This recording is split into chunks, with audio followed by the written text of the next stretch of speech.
The room falls silent. All eyes are on her, the black woman in the tailored navy suit, heels clicking against the marble floor as she rises to speak. Judge Harrington peers over his glasses. "Ms. Monroe, you may proceed." She nods, calm and composed. Then she locks eyes with a man across the courtroom. Detective Carter. Arrogant. Smug. A man who thought his badge was a shield against consequences. But today, his jaw tightens. His fingers twitch at his side. Because something in her gaze tells him he picked the wrong woman. And what she says next, it silences the courtroom, drops jaws, and changes everything. If this intro grips you already, smash that like button to support these powerful stories. Subscribe to the channel for more cinematic drama that hits hard. The courtroom door creaked open. All heads turned. In walked a woman in plain clothes, short brown hair tucked under a hoodie. She moved with a kind of haunted stillness, like someone who knew the cost of speaking out.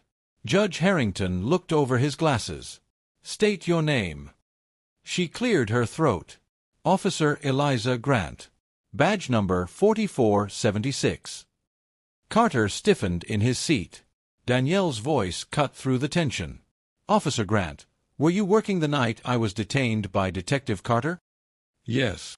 "Did you witness what happened?" "I did." "Did you believe it was a lawful arrest?" A long pause.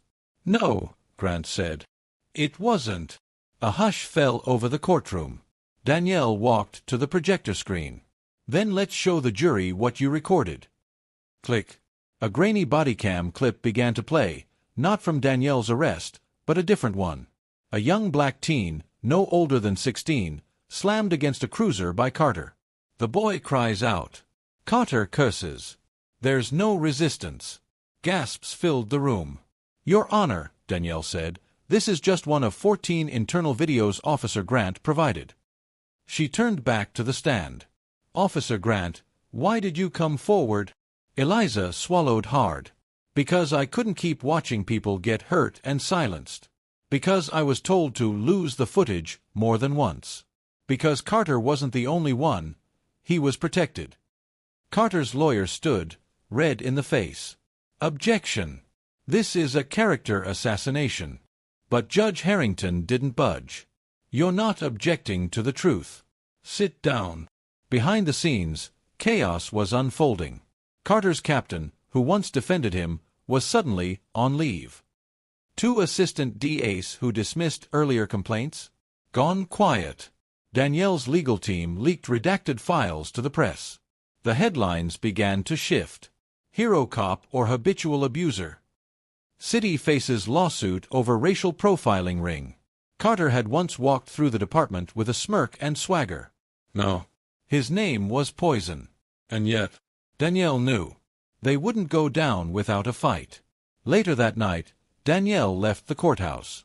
As she walked to her car, a black SUV rolled slowly past. She noticed. Parked. Pretended to check her phone. Waited. A minute later, another car. Same make.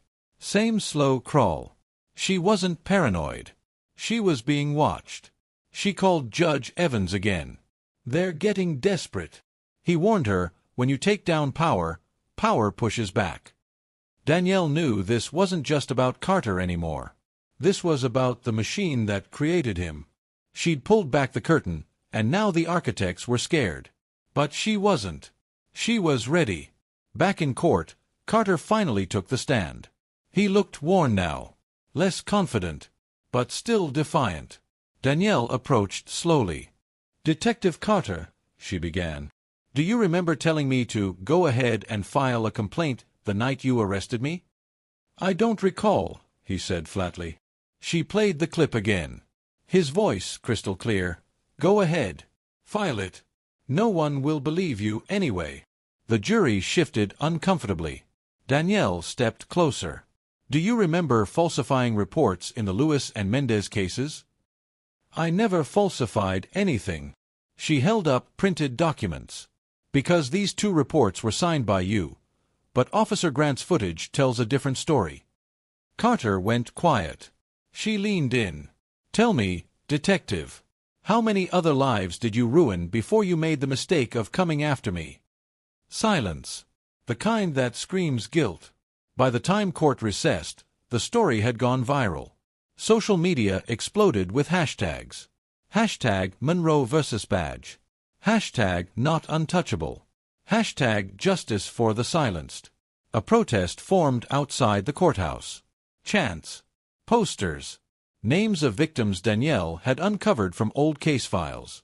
They weren't just fighting for her anymore. They were fighting for all the ones who never got a courtroom, never got a lawyer, never got believed. Danielle stood in the window above, watching it all. This wasn't a trial. It was a reckoning. Later that night, she got a call. An unknown number. She answered. A smooth voice. Calm. Too calm. Ms. Monroe. I'm calling on behalf of certain interested parties. If you're willing to drop this, we can make it worth your while. She didn't respond. The voice continued. Let's say $5 million. No trial. No headlines. Just a clean break. Danielle's eyes narrowed. And if I say no? There was a pause. Then accidents happen. Evidence goes missing. People disappear. Click. The line went dead. She stared at the phone. Then looked out the window again, at the crowd chanting her name. She wasn't backing down. But she was about to go for everything. In her office the next morning, Danielle opened a package. No return address. Inside, a flash drive. And a note. This is what got my brother killed. Finish what he started. She plugged it in. On the screen, a folder labeled Project 9, sealed cases. Inside. Names. Records. Hidden body cam footage. Internal memos from high-ranking officers. And one document stood out. An arrest report for a black teenager who was resisting. Only problem. He was already in the hospital, unconscious, when the report was filed. Her breath caught. This wasn't just a dirty cop problem. This was a network. A system built on lies. Forged by men who thought they were untouchable. But now, they were exposed. And Danielle Monroe was just getting started. Comment below where you're watching from. We're building a global family here. And don't forget to share this story with someone who needs to see what happens when power meets its match. It all started on a rainy Thursday. Danielle Monroe, 34, Harvard Law grad, former federal prosecutor, had just finished a keynote speech at a legal conference in Atlanta. She walked through the lobby of her hotel, heels in hand, smile still on her lips from a standing ovation. She'd fought hard to get here, years of late nights, fighting injustice, and climbing over every obstacle society threw her way. She was heading to her car when she noticed flashing lights. Police cruiser. Siren off. Just parked. Watching. She didn't think much of it until she heard the voice. She didn't think much of it until she heard the voice. You match the description. I'm going to need to see some ID. She turned. A tall white man in uniform stepped forward. Badge gleaming. Name tag, Detective Ryan Carter. Danielle blinked. Excuse me. You heard me, he said. Suspicious activity reported in this area. You fit. No mention of a name. No real reason. She stood still. Detective, I'm a guest here. I just spoke at the legal summit upstairs. But he wasn't listening. He was already grabbing at her purse. She flinched, stepping back. Don't touch me. That's illegal search and seizure. Before she could finish, she was in cuffs. Pushed against the hood. Crowd watching. Phones recording. He said she was resisting. That she matched the description. That he'd deal with it later. But what he didn't know. He wasn't arresting a nobody. He was arresting Danielle Monroe, ESQ, the same woman who helped convict a state senator, the same woman who sat on federal reform boards, the same woman who memorized the legal code like scripture. And she wasn't about to let this go. They held her for 12 hours. No call. No charges. Just a warning, you're lucky we're not pressing charges for obstruction. When she was finally released, she didn't yell. Didn't cry. She called her mentor, retired Judge Evans, and said just 6 words. "He's going to regret this day." Over the next few weeks, Danielle filed a formal complaint, citing unlawful detainment, abuse of power, and racial profiling. But then the intimidation began. Letters, phone calls, anonymous threats, and finally, retaliation. Detective Carter filed a countersuit, claiming she had threatened him during detainment. Fabricated lies, twisted words. And the worst part? The DA took it seriously. They scheduled a hearing. She was being brought to court. But what Carter didn't know was, Danielle had spent years studying men just like him. She knew the cracks in the system. She knew where they hid the dirt. And she wasn't walking into that courtroom alone. 6 months later, the courtroom buzzed with quiet anticipation. Reporters lined the back. Lawyers whispered. Even some officers sat with crossed arms, curious to see what would unfold. Detective Carter sat across the aisle, leaning back, legs crossed, smirk on his face. Danielle sat quietly, reviewing her notes. Her legal team, impeccable. But she had chosen to represent herself. Because this fight was personal. The judge entered. Everyone stood. And the hearing began. Carter's lawyer spoke first, painting Danielle as unruly, emotional, and aggressive. They cited his spotless record, his decades of service, his reputation in the force. Then it was her turn. Danielle stood. No raised voice. No theatrics. Just facts. She pulled out her phone. Played the footage from that night. The crowd in the courtroom leaned forward. Detective Carter's tone. His words. The rough way he yanked her arm. The smirk on his face as he said, "Go ahead. File your complaint. See where that gets you." A silence fell over the room. But Danielle wasn't done. She walked to the judge's bench and placed down a sealed file. "Your Honor," she said, "this is a confidential internal affairs report, unsealed by subpoena last week." She opened it. Over the last 10 years, Detective Carter has had 11 complaints filed against him.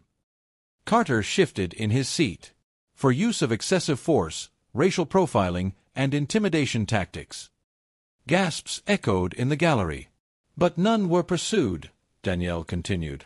"Because each time, the victim couldn't fight back." She paused. "But I can." The judge raised his brow. "You're saying there's a pattern of misconduct?" "Yes, Your Honor. And I intend to prove it." Carter's lawyer shot up. "Your Honor, this is—" But the judge held up a hand. "Let her continue." Danielle turned to Carter. He didn't look so smug anymore.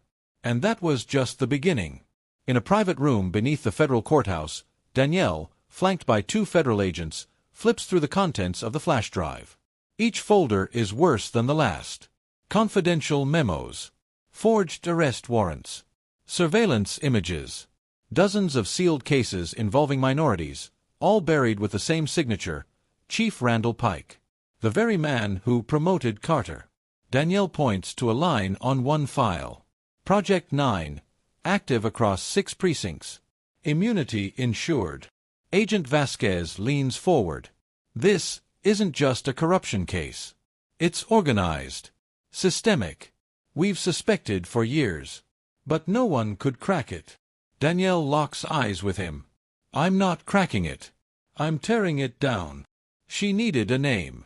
That boy in the hospital, the one the fake report was written about, he wasn't just another victim. He was the key. Danielle spends the next 48 hours working with her team. She cross-references dates, hospital admissions, suppressed arrest logs. Finally, a name. Jamal Tate. Age 17. His mother, Amina, agrees to meet. Amina opens the door to a modest home in East Baltimore. Her eyes are weary, her voice soft.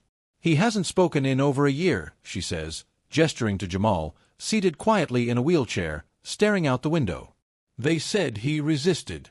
But I was there. He was reaching for his inhaler." Danielle sits beside her. "I believe you. And I'm going to make them answer." She hands Amina a file. "You're not alone anymore." Tears stream down the mother's face. For the first time, Someone chose to fight for her son. Danielle steps up to the mic at a press conference. Flanked by federal agents, community leaders, and victims' families, she takes a breath. My name is Danielle Monroe. 4 years, I fought injustice from inside the system. But the system is broken. She lays out the facts, Carter's trail of abuse, the forged documents, Project 9, the cover-ups, the sealed records. This isn't about one bad cop. This is about a machine built on fear and silence. She lifts the flash drive. And I have the blueprints. The media explodes. Cable news anchors scramble for interviews. Hashtag Project 9 trends worldwide. Thousands flood the courthouse steps, chanting Jamal's name, Danielle's name. Victims from other cities begin coming forward with similar stories. Cases that were buried. Settlements paid under the table. The Department of Justice launches an official inquiry. Detective Carter now sits alone in a holding cell. But Danielle knows the worst snakes wear suits, not badges. Mayor Lennington calls Danielle in for a private meeting. Behind closed doors, he leans in. You made your point. The public's angry. But if you keep pushing this, we all burn. Danielle narrows her eyes. I'm not here to make a point. I'm here to make change. He slides a folder across the desk. City Council is prepared to offer you a position. Deputy Attorney General. Resources. Platform. Just don't go after Pike. She doesn't touch the folder. You want me to sell out justice for a job? No, he replies. I'm offering you survival. She stands. I don't need survival. I need accountability. She walks out without the folder. Days later, Danielle receives a letter. Return address, Baltimore County Jail. Inside, a handwritten note. You think you've won, don't you? But this city isn't built for women like you. We built it. We own it. You've got the spotlight. But when it fades, you'll be alone. Carter. She reads it once, twice. Then smiles. Because Carter still doesn't get it. She never wanted the spotlight. She wanted exposure. And she had one final card left to play. With a signed federal warrant, Danielle and agents storm Chief Randall Pike's estate. They find what they expected: locked cabinets, burned files, encrypted servers. But what they didn't expect: a secret room. Behind a false panel in his office. A surveillance den. Monitors. Hard drives. Footage. Pike wasn't just covering tracks. He was watching everyone. Judges. Journalists. City officials. Even Danielle. She stares at her own face frozen on a monitor. Agent Vasquez mutters, "He's not just corrupt. He's paranoid." Danielle points to a blinking red drive. "Take that. He just handed us the entire playbook."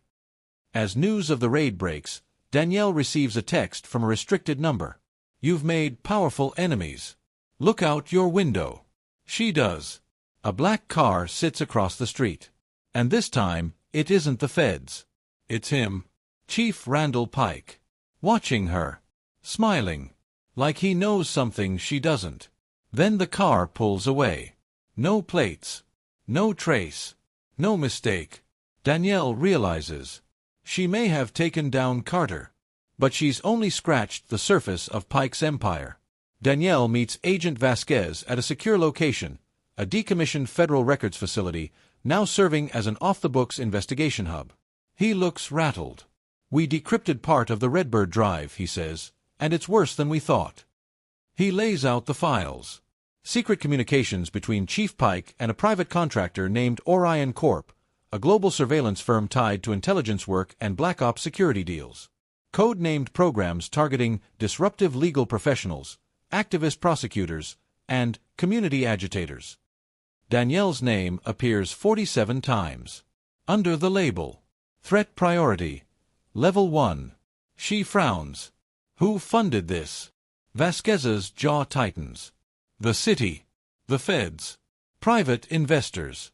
They all knew, or pretended not to. Danielle whispers, "It's not a department problem. It's a machine." That night, Danielle receives a burner phone in her mailbox. No return address. When she powers it on, a single video message plays. A man in a hoodie, face in shadow, speaks. I used to work inside Orion. I built the Redbird AI. I didn't know what it would become. But they're activating something bigger, Project Echo. And it starts next week. You need to stop it. The phone self-destructs after playback. Danielle looks up the name, Project Echo. But it doesn't exist. Not officially. She realizes Pike's empire wasn't the end. It was the front door. The next morning, Danielle walks into her office. Or what's left of it. Files. Gone. Computers. Wiped. Her assistant, Malik, says 2 men in suits came with an executive order and claimed they were federal investigators. But no ID. No warrant. Danielle walks into her office and sees one thing untouched. A single photograph. Her with Jamal and Amina. Scrawled across it in red ink. Drop the case. Or we drop them. Later that evening, her phone rings. Amina is sobbing. He spoke. Jamal, he said your name. Danielle races over. Jamal sits up, weak but alert. He mouths the words slowly. They watched everything. There was a camera in the badge. Danielle's eyes widen. She knew they forged documents. She didn't know they recorded everything. If she could find the badge Carter used that night, she could uncover real-time proof of abuse, maybe even show who gave him orders. But there's just one problem. The badge was confiscated and locked deep inside Police Evidence Vault 7, where only insiders can get in. Danielle calls in a favor. An old classmate, Carmen, now works internal affairs. Ethical, smart, and tired of pretending. Carmen agrees to help. They devise a plan, a quiet night entry, during the monthly system backup when cameras go dark for 10 minutes. Dressed in plain clothes, Danielle and Carmen slip into the precinct under the guise of an evidence audit. The hallways are dead quiet. Until they reach Vault 7. Carmen types the code. The door creaks open. Inside, rows of locked evidence lockers. They find Carter's badge inside a sealed bag. Danielle pulls out a portable decoder. Connects it. A video loads. It's the night Jamal was attacked. From Carter's body cam. Jamal, gasping for breath, reaching for his pocket. Carter pulls his weapon and yells, "Stop resisting!" Another voice off-screen says, "Make it clean. The kid's a loose end." Danielle freezes the frame. The second voice. It's not Pike. It's someone higher. Someone in a tailored suit.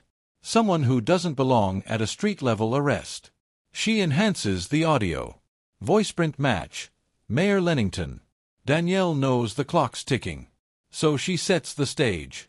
She calls a press conference, but doesn't say what for. The mayor shows up, smug. Camera crews gather. Reporters wait. Danielle walks up to the mic with a badge in her hand. She holds up the audio file. I was told justice couldn't survive politics. That speaking out would cost me everything. So I recorded everything. And tonight, the city gets to hear it too.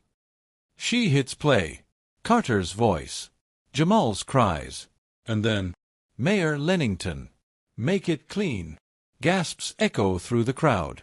Reporters scramble. The mayor stumbles back. Danielle turns to him. You tried to bury the truth. But you forgot who's watching. That night, Danielle's phone lights up again. A restricted number. This time, a woman's voice. You just exposed one puppet. But Project Echo is already live. And you're on the list. Turn yourself in. Or your next headline will be your obituary. Danielle ends the call. She walks to her kitchen, grabs a hidden key from beneath the sink, and opens a locked drawer. Inside, documents, passports, hard drives. She knew this day would come. No. She's not waiting to play defense. She's going on the attack. The courtroom is packed. Media, law students, survivors, city council, federal agents. Even Chief Pike, stripped of his badge, sits in the back row under heavy guard.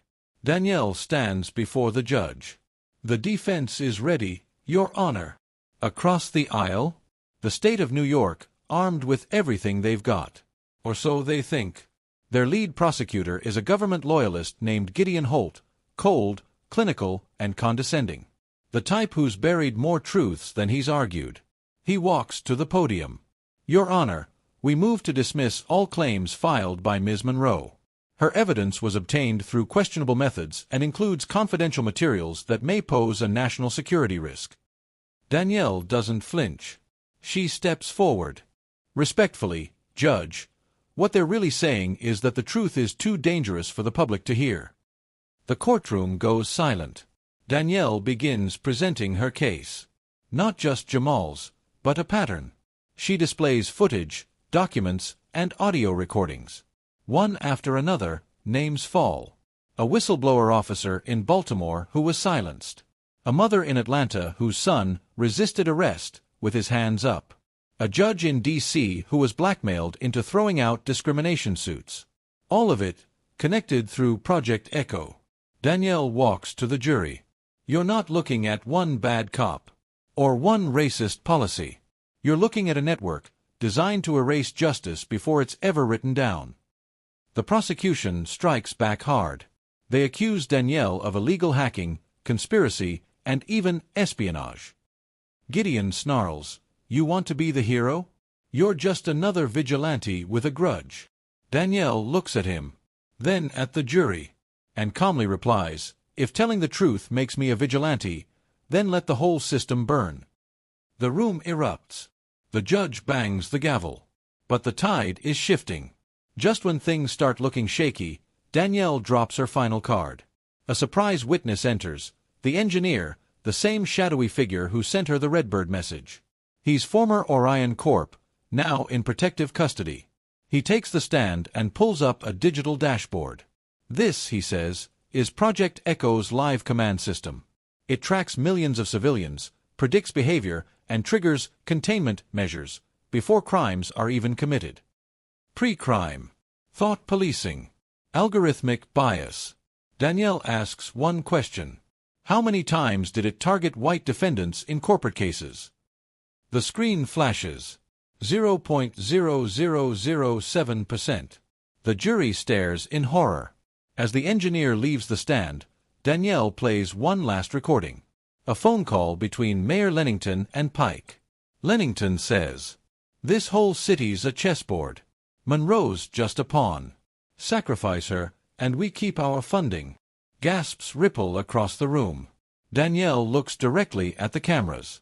Guess I made it to the other side of the board. After a tense deliberation, the jury returns. Gideon glares at Danielle, trying to rattle her one last time. But she doesn't blink. The foreperson stands. We, the jury, find in favor of the plaintiff, Danielle Monroe. The courtroom explodes. Danielle closes her eyes. For the first time in a long time, she breathes. But the victory is bittersweet. The judge announces that multiple investigations will now be opened into Orion Corp., the mayor's office, and members of the district attorney's office. Still, Danielle knows this is just the beginning. Outside, Danielle is mobbed by reporters. How did you do it? What happens to you now? Are you running for office? She holds up the drive. I didn't do this for headlines. I did it because I got tired of asking for change, and decided to be it. But that night, as she returns home, something feels off. She checks her security cams. System offline. Her front door unlocked. Inside, everything is dark, except her laptop screen. One message blinks. Redbird was just the beginning. We are everywhere. Danielle flies to D.C. the next morning. She walks into a meeting with key congressional leaders, now aware of Project Echo. She places 3 drives on the table. This is enough to burn half the deep state operations to the ground. A senator leans forward. And what do you want in return? Danielle stares him down. I want oversight, transparency, and I want a task force led by people who've lived the consequences of this system, not just profited off of it. Silence. Then nods. The motion is passed. She's now the head of the new Civil Rights Intelligence Committee. Months later, Jamal walks again. Amina is accepted into Columbia. And Danielle? She opens the Justice Reclaimed Institute, a nationwide legal defense fund for those targeted by algorithmic injustice. But even as she stands on stage at the ribbon-cutting ceremony, she knows the fight isn't over. Because injustice doesn't die. It evolves. She looks to the crowd and says, "This story started with one badge and ended with one truth. You can't bury what refuses to stay silent. I wasn't the wrong woman to bring to court. I was the last woman they should have tried." Blackout. If Danielle's journey inspired you, like this video now. Subscribe for more true justice storytelling that exposes the system and empowers the people. Comment, who's the real power in your city, and how do we take it back? Share this with someone who needs to know, silence isn't safety, it's surrender.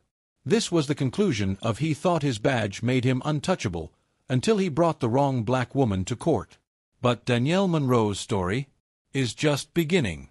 Stay tuned.